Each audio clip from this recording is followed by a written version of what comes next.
প্রথমে তো এই কেকটা অর্ডার নেওয়াতে আমি ভয় পেয়ে গেছিলাম, কারণ এত ফন্ড্যান্টের ওয়ার্ক এই গরমে আমি সামলাবো কি করে। তবে হ্যাঁ, এই দিনকে কাস্টমারকে আমি বলেছিলাম যে তুমি ফন্ড্যান্ট না নিয়ে তুমি কিন্তু সুপার টপারের উপর নিতে পারো, তবে কাস্টমার তো বলেছিল যে না তুমি ফন্ড্যান্ট দিয়ে সবটা করে দেবে, আর সেটাই আর কি করে দেওয়ার চেষ্টা করলাম। তবে হ্যাঁ, অনেকটা ম্যানেজ করে কিন্তু আমি ফন্ড্যান্টটাকে স্টেবল করতে পেরেছি।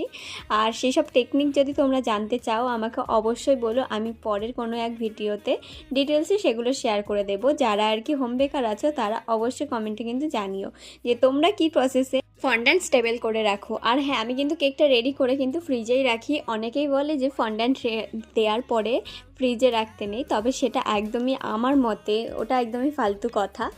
তো আমি কিন্তু সেটা রেখে দিই, আর কাস্টমার যখনই কেকটা নিয়ে যায় তখন কিন্তু একদম ঠিকঠাকই থাকে, কোনো অসুবিধা হয় না।